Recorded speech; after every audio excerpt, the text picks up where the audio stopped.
आज प्रधानमंत्री नरेंद्र मोदी का 72वां जन्मदिन है, लेकिन कांग्रेस पार्टी पिछले कुछ सालों की तरह आज भी प्रधानमंत्री नरेंद्र मोदी के जन्मदिन को बेरोजगार दिवस के रूप में मना रही है। हमारे साथ सुप्रिया श्रीनेते जी हैं, कांग्रेस के सोशल मीडिया विभाग की चेयरमैन और प्रवक्ता।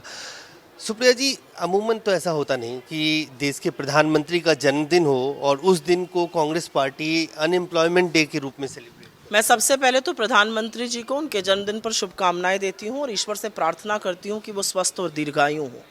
और आपकी इस बात का भी खंडन करती हूं कि कांग्रेस पार्टी मना रही है। इस देश का युवा आज नहीं, लगातार कुछ सालों से प्रधानमंत्री के जन्मदिन को राष्ट्रीय बेरोजगार दिवस के रूप में मना रहा है, जिसका मुझे दुख है, जिसकी मुझे चिंता है। और मुझे लगता है मुझसे ज़्यादा चिंता सरकार को होनी चाहिए कि युवा इतना हताश, निराश, इतना क्यों फ्रस्ट्रेट हो गया कि उसको ऐसा करना पड़ रहा है।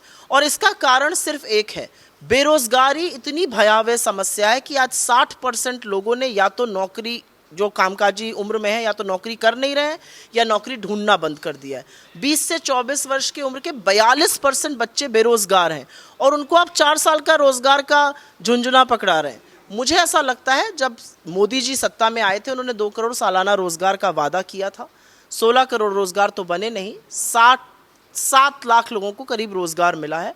और इसी की कुंठा है, इसी का फ्रस्ट्रेशन है। आप जब लोगों के मुद्दे से हटकर ध्यान भटकाऊ बातें करिएगा तो उसका परिणाम है जो आज हो रहा है। सुप्रिया जी, आपने एक तुलना भी की। अब जब आप आंकड़ों का जिक्र कर रही थी और अग्निवीर का जिक्र कर रही थी, तो आपने ये भी बताया कि किस तरह से बीसीसीआई के सचिव पद के लिए मैंने कहा था कि मोदी जी को रोजगार की चिंता है और सिर्फ एक व्यक्ति के रोजगार की चिंता है। वो श्री अमित शाह जी के सुपुत्र श्री जय शाह जी हैं, जो 3 साल के लिए 2019 में बीसीसीआई के सचिव बने थे। उनको रिटायर हो जाना था इस साल, लेकिन अब बीसीसीआई का संविधान बदलकर उनको 3 साल के लिए रोजगार और मिल गया है। वो 6 साल तक पद पर अपना संविधान बदल के बैठेंगे, लेकिन आपके बच्चे 4 साल की नौकरी के बाद 23 साल की उम्र में रिटायर कर दिए जाएंगे। तो ये कौन सी प्राथमिकताएं हैं? और ये देश जानना चाहता है कि आखिर क्या खूबी है उनमें कि उनके लिए ऐसा होता है और आम जनता के लिए नहीं होता है। एक आखिरी सवाल, आज नामीबिया से 8 चीते आए हैं और प्रधानमंत्री जी का जन्मदिन है और उस प्रधानमंत्री और तमाम जो लोग हैं वहाँ पहुँचे हैं उस पार्क में और उसको रिलीज़ किया गया। और उसी वक्त प्रधानमंत्री ने उसके कुछ देर के बाद जो भाषण दिया है उसमें ये कहा कि पर्यावरण और 1952 चीते हुआ करते थे, वो धीरे धीरे विलुप्त हो गए। पिछली सरकारों ने इसके ओर ध्यान नहीं दिया, हमने इसको एक मिशन के तौर पर लिया और आज कामयाबी मिली है। 2008 और 9 की कांग्रेस लेड यूपीए सरकार ने इस प्रोजेक्ट को स्वीकृति दी थी। 2010 में अप्रैल के महीने में तब वन और पर्यावरण मंत्री जयराम रमेश जी होते थे, वो वहाँ गए थे अफ्रीका आउटरीच सेंटर में। उनकी तमामों तस्वीरें हैं वहाँ पर। लेकिन 2013 में उच्चतम न्यायालय ने इस प्रोजेक्ट पर रोक लगा दी थी। 2020 में 7 साल बाद वो रोक हटी और आज चीते आ रहे हैं। मेरा अपना मानना यह है कि जो हमारी सरकार ने शुरू किया था वो आज मोदी जी खत्म कर रहे हैं। अच्छी बात है, हम इसका स्वागत करते हैं।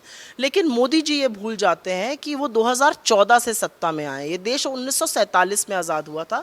47 से 2014 के बीच में तमाम सरकारों ने योगदान दिया है। आप श्रेय लीजिए, लेकिन ऐसा श्रेय मत लीजिए कि मजाक का और उपहास का पात्र बन जाइए। ये देश 1947 में आज़ाद हुआ था, 2014 में नहीं। और एक छोटी सी बात ये ज़रूर कहूँगी, आप चीते लाइए, अच्छी बात है, पर्यावरण की चिंता भी करनी चाहिए, लेकिन आप थोड़ा रोज़गार पर भी चर्चा कर लीजिए। एक एक चीता पकड़ा दीजिए हर बेरोज़गार व्यक्ति को, ऐसा तो नहीं हो सकता।